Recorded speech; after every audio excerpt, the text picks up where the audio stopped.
Rudolf Steiner's revolutionary understanding of what happens after death completely challenges both the scientific materialism that sees death as absolute annihilation and conventional religious views of eternal heaven and hell, proposing instead an extraordinarily accurate and empirically grounded cartography of the complex journey through multiple spiritual realms that every human consciousness undertakes upon leaving the physical body. To die is to awaken from a dream that seemed reality. This powerful metaphor captures essential truth that Steiner discovered through decades of systematic clairvoyant investigation, that earthly physical existence, with its apparent solidity and concreteness, is actually a drastically limited and contracted state of consciousness compared to the vastness of spiritual experience that opens up when the soul frees itself from the constraints of material incarnation.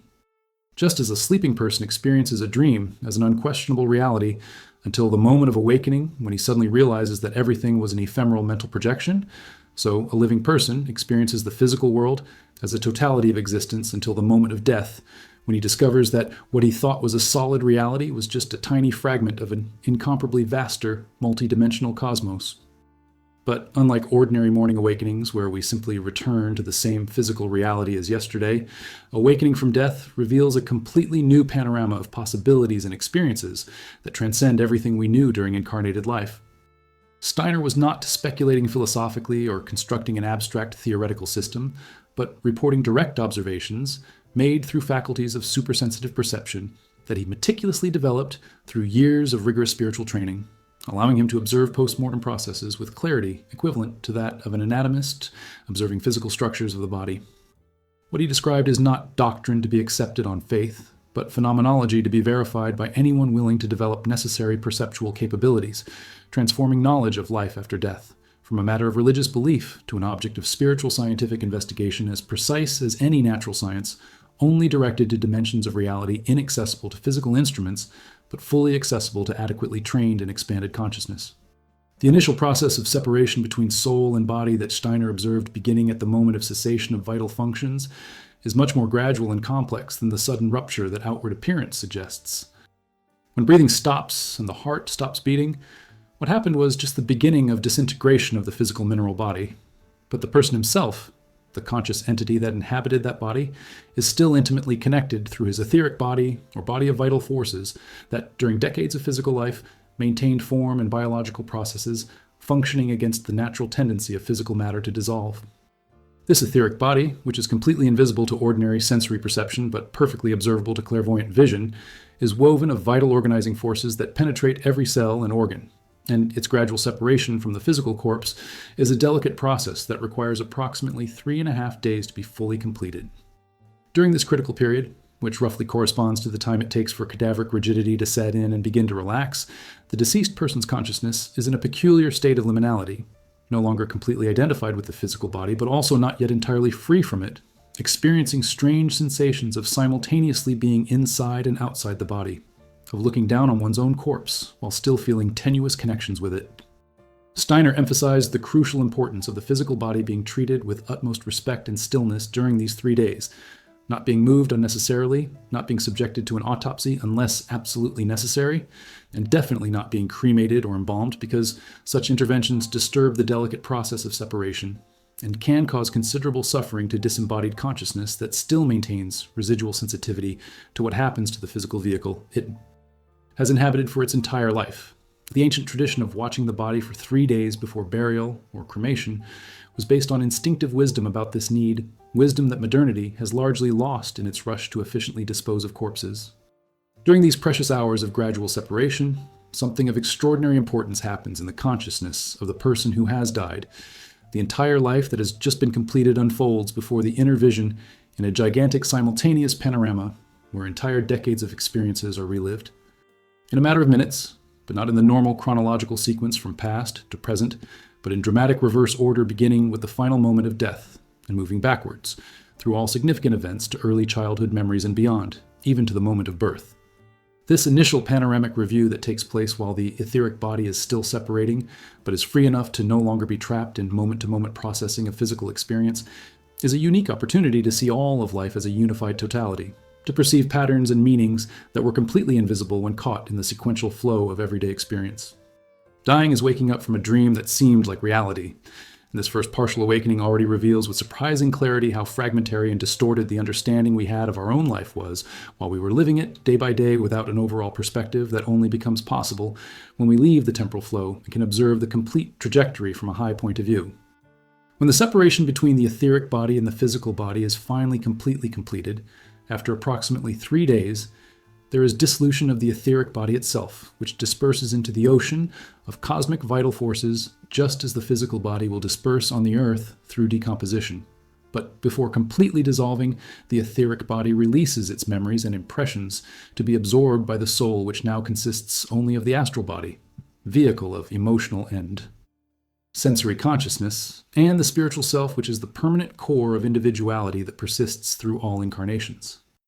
With dissolution of the etheric body, the soul enters a radically different phase of post-death existence that Steiner called, using the Sanskrit term kamaloka, literally, place of desires, although this is not a place in the spatial sense, but a state of consciousness characterized by intense continuation of all the desires, passions, and attachments that the person cultivated during physical life, but now experienced in a situation of torturous frustration because physical means of satisfaction no longer exist. Imagine burning thirst without a mouth to drink, ravenous hunger without a stomach to digest, inflamed sexual desire without a body to satisfy it, consuming ambition without the possibility of action in the material world, desperate attachment to people and places without the ability to touch them or be present in a way that they can perceive. This is the condition of the soul in Kamaloka, still completely dominated by earthly impulses but cruelly deprived of any means of gratification. For those who during physical life have cultivated primarily interests and pleasures dependent on the body and physical senses, food, drink, sex, accumulation of money and possessions, pursuit of power and social status, sensual entertainments, the Kamaloka period is prolonged agony that can last decades of earthly time, as the soul gradually and painfully learns through repeated frustration that these objects of desire in which it has invested all its energy have no permanent reality or value and must be abandoned before progression to higher spiritual regions becomes possible. Steiner observed that a person who has spent 60 years of physical life typically spends approximately 20 years in Kamaloka, 1/3 of the lifespan, because the soul relives the entire life again during this period, but at 3 times slower pace, and this time not from its own perspective, but from an extraordinarily revealing inverted perspective, where it experiences not its own feelings and sensations, but exactly what others felt as a result of each of its actions. If you hit someone in anger during your lifetime, you now feel the physical pain you caused. If you publicly humiliated someone, you now feel the shame you inflicted. If you betrayed a friend's trust, now you feel the betrayal. If you lied to gain an advantage, you now experience the confusion and harm that your lie caused. But also conversely, if you brought someone joy, now you feel that joy. If you have helped someone in need, you now experience relief and gratitude. If you love genuinely, now you feel the love you awakened. This complete review of life from other people's perspectives is the most effective moral school possible, creating visceral and indelible understanding of the responsibility we have for every action, word, and even thought. Because in Kamaloka, the soul discovers that absolutely everything it has done has had a real impact on the consciousness of other beings, and that this impact now returns as direct experience that cannot be avoided or rationalized. Dying is waking up from a dream that seemed like reality, and Kamaloka is where we brutally wake up to the moral reality of life lived, confronting without the possibility of self-deception the complete balance of good and evil. L that we created, of happiness and suffering that we caused, of contribution and destruction that our existence represented to the community of conscious beings of which we are an inescapable part. The gradual purification that takes place during a long stay in Kamaloka is not punishment imposed by external authority nor torment created by vengeful demons,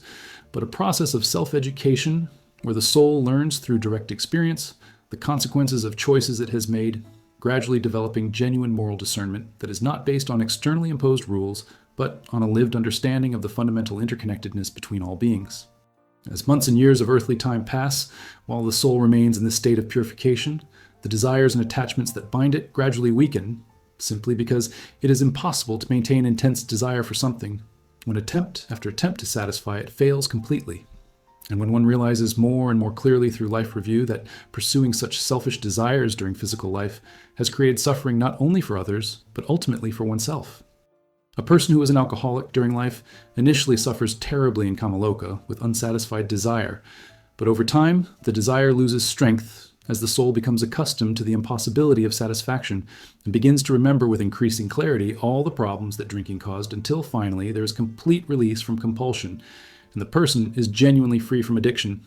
so that in the next life he will not be born with the same destructive tendency. This work of purification cannot be rushed or skipped because it represents essential learning that the soul needs before it can ascend to higher spiritual regions, where such learning would no longer be possible because there are no problematic earthly desires that need to be worked on. Some souls pass quickly through Kamaloka. Those who during physical life had already largely freed themselves from material attachments through conscious spiritual development, cultivation of transcendent intellectual and artistic interests, and practice of disinterested love. For such souls, the period may be only a few months or a few years, because there is little to purify. Other souls remain trapped for decades, and in extreme cases, even for centuries, when life was lived in complete materialism, unbridled sensualism, or deliberate evil. Steiner described cases he observed of souls of convinced materialists who categorically denied the existence of any spiritual dimension during life, and who, after death, were so disoriented and confused upon discovering that consciousness continued that they remained in a state of semi-torpor in Kamaloka for an extraordinarily long time, unable to progress, because obstinate denial of spiritual reality left them without conceptual tools to understand or navigate the dimension in which they now found themselves. Dying is waking up from a dream that seemed like reality, but for those who have insisted all their lives that a dream was the only possible reality, waking up after death can be so shocking and incomprehensible that they remain in confusion for a long time before they finally accept the new situation and begin to orient themselves and progress. Eventually, for every soul, no matter how long or difficult the purification was in Kamaloka, there comes a moment of liberation when the last earthly attachment finally releases its grip, and the soul ascends to what Steiner called Devachan, or the spiritual world proper, using a term from Hinduism, but referring to the reality that transcends all specific cultural denominations. Devachan is not simply heaven in the sense of a place of eternal rewards for the good, nor is it a dissolution of individuality in an undifferentiated cosmic ocean, but a realm of active and extremely lived existence where consciousness operates at levels completely different from those known during physical incarnation, or even during purification in Kamaloka.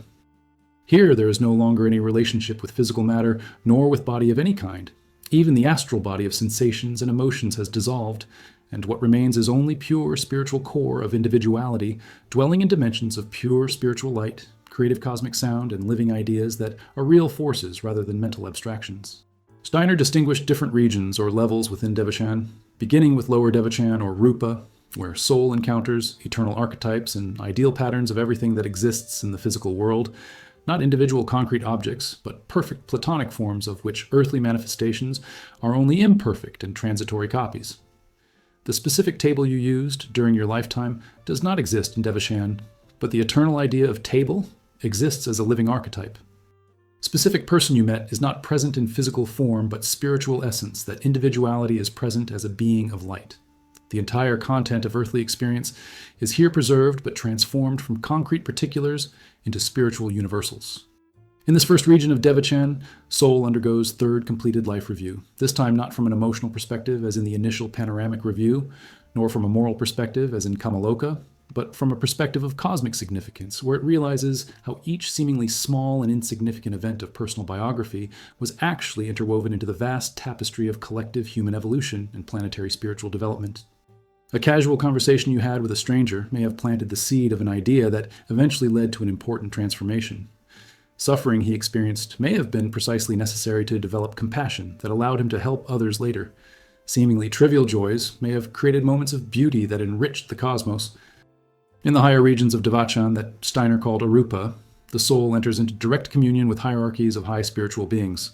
Angels, who serve as guardians of human individualities through all incarnations. Archangels, who guide peoples and cultures. Archaea, who direct entire epochs of civilization.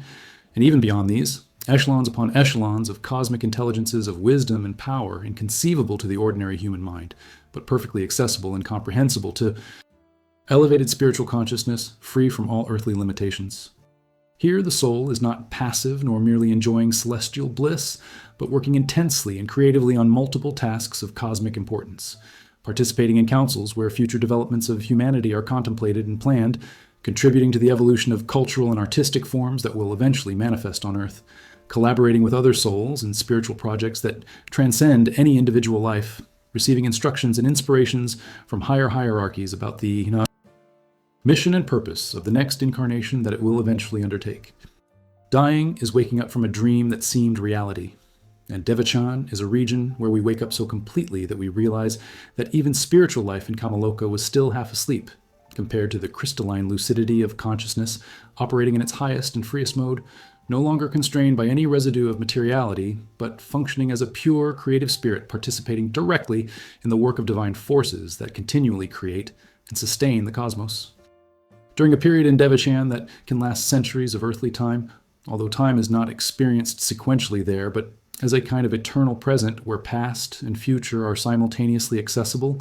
crucial work of metabolization and transformation of everything that was experienced during the recently completed physical incarnation takes place. This work is not passive reflection on memories, but an active process through which raw life experiences are distilled into their spiritual quintessences and transformed into permanent capabilities that the soul will carry into all future incarnations. Suffering that a person has experienced in life, illness, poverty, rejection, loss, is worked through in Devachan until its poison is completely extracted and transformed into genuine compassion, inner strength, wisdom about human nature, the ability to help others who suffer in similar ways. Joys that one has known, love, friendship, the beauty of nature, artistic creation, intellectual discovery, are transformed into expanded capacities to create and recognize beauty, to love more deeply and universally, to understand higher truths. Skills that a person developed during life through diligent practice, playing a musical instrument, mastering crafts, cultivating clarity of thought, are transformed from specific technical knowledge into innate faculties that will manifest themselves in the next life as seemingly inexplicable natural talents. A child who at the age of 5 begins to play the piano with surprising ease is manifesting a capacity that he developed in a previous life through years of practice, and that was transformed into an innate gift in Devachan. Relationships that a person had during life are also worked on and transformed. Bonds of genuine love are strengthened and purified, becoming eternal connections that transcend any specific incarnation. Conflicts and enmities are understood in a broader context of mutual karmic development and prepared for eventual resolution in future life through meeting in different circumstances. In Devachan, the soul meets and works together with all the other souls with whom it had significant relationships during life, but now without physical bodies and limited personalities that created evil. Understandings and conflicts, relationships, are lived in their pure spiritual essence. A person who was your mortal enemy may reveal themselves as a soul deeply connected to yours through multiple incarnations, working together with you, although through conflict necessary for the development of both. The person who was the love of your life can reveal themselves as a companion on your journey through the ages, meeting and separating in different ways, but always recognizing each other on a deep level of spiritual essence. Dying is waking up from a dream that seemed reality, and in Devachan we realize that earthly relationships with their intense passions and dramas were but superficial shadows of much deeper and more meaningful, eternal spiritual connections that persist through all transformations of form and circumstance. In the final phase of staying in Devachan, the soul's attention gradually turns from reviewing and metabolizing past life to contemplating and planning the future life that will eventually have to be undertaken. This is not a sudden moment of decision, but a gradual process extending over a prolonged period where the soul, working in intimate collaboration with higher spiritual hierarchies, and particularly with its guardian angel, who maintains a continuous vision of the evolutionary trajectory through all incarnations, carefully examines multiple possibilities for the next earthly life. Choice is not arbitrary nor based on superficial preferences, but determined by deep considerations of necessary karmic development, lessons that need to be learned, capabilities that need to be developed, contributions that the soul desires to make to the collective evolution of humanity. Soul may realize that it has developed strong intellectual capacity, but neglected emotional development, so it chooses next life, where it will be challenged to cultivate sensitivity and compassion, even if it means difficult circumstances. You may realize that you have accumulated negative karma through selfishness and cruelty in previous lives, and deliberately choose a life of service and sacrifice to begin balancing karmic debt. You may realize that you have a specific mission related to the advancement of some field of knowledge or social transformation, and choose the family, culture, and historical era that will offer the training and opportunities necessary to fulfill this mission. Every aspect of the next incarnation is meticulously considered. Parents are chosen not because they are perfect, but because they offer exactly the kind of family environment, loving or neglectful, rich or poor, intellectual or simple, that will create conditions for necessary development. Geographic location and cultural context are chosen because specific characteristics of that culture will offer experiences that the soul needs. Even the precise moment of birth is chosen with attention to the astrological configuration of planets, because celestial positions at the moment of birth create a field of forces that will influence temperament and destiny. What to the outside observer appears to be an accident of birth, why this child was born into this family at this time, reveals itself when viewed from a spiritual perspective to be the result of an extraordinarily careful choice made by the soul before incarnation. During this planning process, the soul also meets with other souls with whom it will have important relationships in the next life, and agreements are made, spiritual contracts established about the roles each will play in the development of the other. The person who will be your father in your next life may have been your son in a previous life, allowing you to experience paternity dynamics on both sides. The person who will be your greatest challenge or even adversary may have agreed to take on this difficult role specifically to create opportunities for you to develop patience, forgiveness, and inner strength that you could not develop in an easy life surrounded only by support. All of these agreements are made in love and with the intention of serving mutual spiritual development, even when they involve creating situations that will be painful or challenging during physical life, because from a higher spiritual perspective in Devachan, it is perfectly clear that difficulties are often much more valuable for soul growth than eases and comforts. To die is to wake up from a dream that seemed reality, and in Devachan, the soul is so completely awake that it can see with crystal clarity that earthly life with its pleasures and sufferings is a precious opportunity for development that cannot happen in purely spiritual regions, and therefore voluntary return to a new incarnation, even knowing that it will involve forgetfulness, limitation, and suffering, is accepted with joy as a privilege instead of punishment, as an adventure instead of exile. When all preparations are complete and karmically appropriate moment arrives, soul begins descent from Devachan back towards physical incarnation, a process that is essentially the reverse of the ascension that followed previous death. This descent takes place gradually through successive spiritual spheres associated with different planets of the solar system, and in each sphere, the soul again covers itself with layers of increasingly denser substance until it is finally ready to enter physical embryo at the moment of conception or in the first weeks of gestation. As the descent progresses and the soul comes closer and closer to physical incarnation, there is a gradual obscuration of the clear spiritual consciousness enjoyed in Devachan. Memories of previous lives begin to fade. Direct knowledge of spiritual truths becomes hazy, connections with higher hierarchies weaken, until finally, when the soul fully enters the physical infant body at the moment of birth, the veil of forgetfulness has fully descended and the new human being enters the world. Apparently, without any memory of where he came from or why he is here. This forgetfulness is neither a failure nor cosmic cruelty, but an absolute necessity for the development of genuine free will. Because if we were born remembering completely who we were in previous lives, what agreements we made before we were born, and what lessons we must learn, we would simply follow a pre-established program mechanically, instead of making genuinely free choices based on moral discernment developed during our current life. Forgetting creates empty space where freedom can emerge, where a person can confront situations and people as if they were completely new and decide how to respond based not on memory of old patterns, but on fresh understanding developed through present experience. Furthermore, forgetfulness protects incarnated consciousness from being completely overwhelmed by memories of multiple previous lives with all their traumas, joys, complex relationships, and accumulated learnings. Carrying all of this consciously would be an unbearable burden for the still developing human mind. But forgetfulness is neither total nor absolute.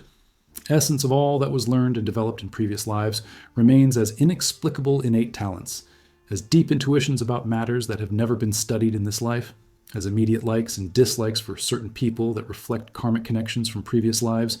as vague but persistent sense of mission or purpose that cannot be explained by anything in current biography, but emerges from the depths of eternal individuality that transcends any single life. To die is to wake up from a dream that seemed like reality, and to be born is inversely to fall asleep from full spiritual reality into a dream of limited physical existence. But this falling asleep is neither regression nor loss, but deliberate and necessary focusing that allows a specific type of development through concrete experience in a world of material resistances that purely spiritual regions cannot offer. The question of why this cycle of birth, death, and rebirth continues through multiple incarnations, instead of the soul remaining permanently in the bliss of Devachan, finds answer in Steiner's understanding of the nature and purpose of cosmic evolution. The universe is not a complete and perfect creation from the beginning, but a living organism in the process of progressive development, and humanity plays a crucial role in this development, not as passive observers, but as active co-creators working together with higher spiritual hierarchies to bring new qualities and capabilities into existence. Certain capacities and virtues essential to this creative work: free love rather than instinctive love, knowledge gained through effort rather than inherited knowledge, morality based on individual discernment rather than obedience to external commands, genuine creativity rather than repetition of established patterns, can only be developed through experiences in the dense material world where there is separation, resistance, real consequences of choices, and the possibility of error and evil. In purely spiritual regions where everything is transparent, where good is natural and evil impossible, where thought manifests itself instantly without hindrance, these crucial capabilities cannot be forged. It is only through struggle against material resistance, through confrontation with painful consequences of wrong choices, through the effort to overcome limitations, that the soul develops genuine inner strength, wisdom born of experience, and the capacity to love freely even when love is not reciprocated. Each physical incarnation offers unique opportunities for development because historical, cultural, and personal conditions never repeat themselves exactly. The specific challenges of living in medieval Europe were completely different from the challenges of living in ancient India or modern America, and facing each different set of conditions develops different aspects of full human potential. Through many incarnations in different times, cultures, social classes, genders, and circumstances, the soul gradually develops the full range of human capabilities, integrates experience from the full diversity of human existence, and becomes truly universal rather than limited to a single perspective. The ultimate goal of this evolution through multiple incarnations is not simply to accumulate experiences infinitely, but to eventually so completely develop capacities for conscious love, direct spiritual knowledge, and free moral creativity that the soul becomes capable of working as a fully conscious collaborator with the higher spiritual hierarchies in the ongoing work of creation and cosmic transformation. Dying is waking up from a dream that seemed reality, but the ultimate goal is not simply to wake up permanently and never dream again, but to develop the capacity to remain awake even while dreaming, to maintain full spiritual consciousness even when incarnated in a physical body, to function simultaneously in spiritual and material dimensions with complete mastery of both.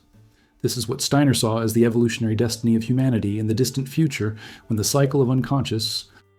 incarnations will have been transcended through the development of a new form of consciousness that no longer needs forgetfulness and limitation, but can freely embrace both spiritual and physical existence as complementary fields of creative activity. The special role that human relationships play in the journey through death and rebirth deserves particular attention because it reveals a deeply social dimension of spiritual existence that goes far beyond the notion of individual souls following solitary paths.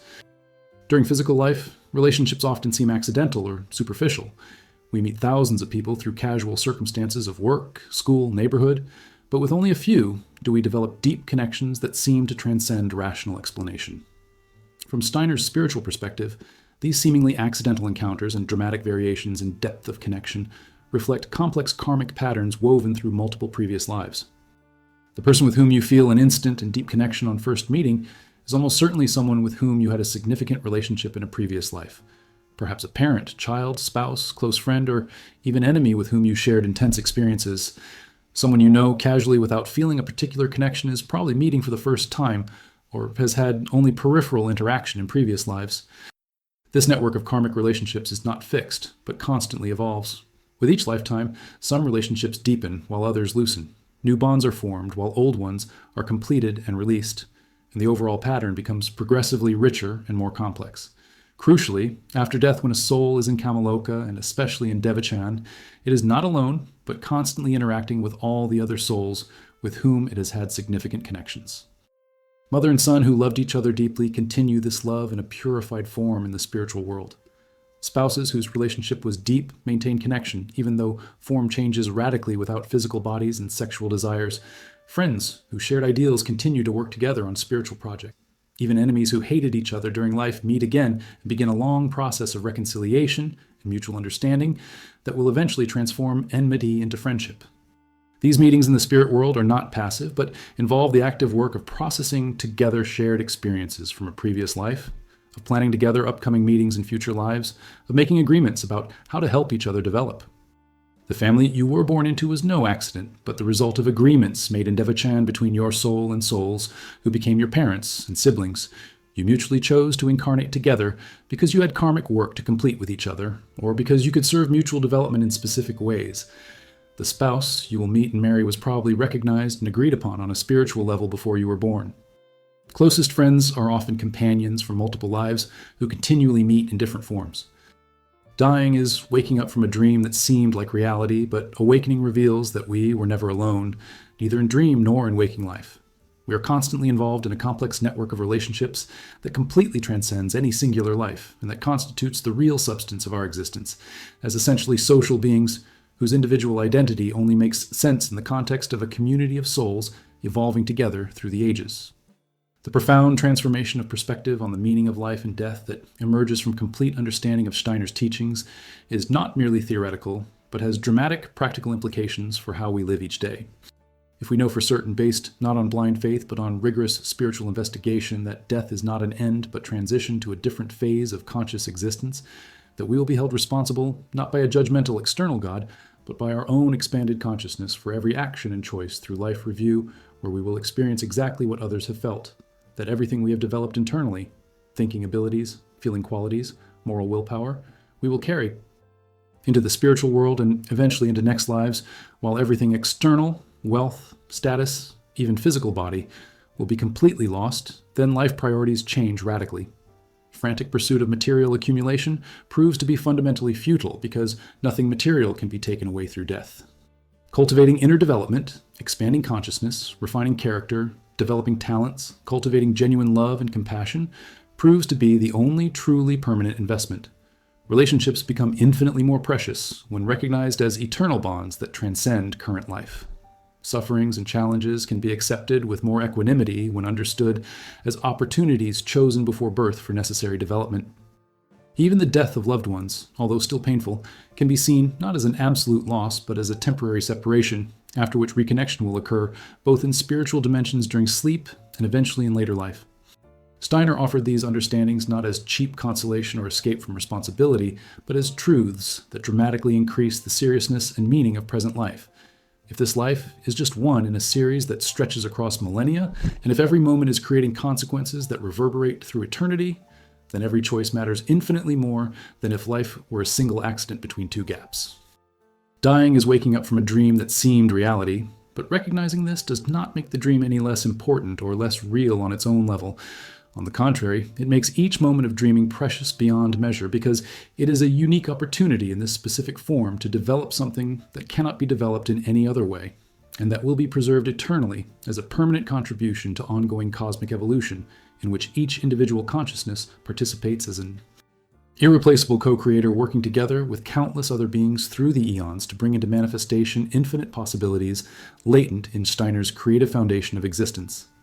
Did not call God in the conventional theological sense, but recognized as ultimate mystery completely transcending any concept that human mind can form, but accessible through direct experience to consciousness sufficiently developed and purified through rigorous spiritual discipline,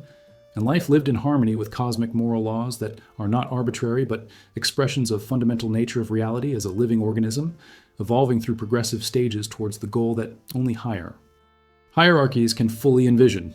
but that each of us serves through our unique journey through multiple incarnations and periods between lives in a grand cycle that will eventually lead all of humanity to fully awakened conscious participation in the ongoing divine creativity that is the true nature and destiny of immortal spiritual beings, temporarily confining themselves in mortal physical forms for developmental purposes that completely transcend understanding of ordinary consciousness, but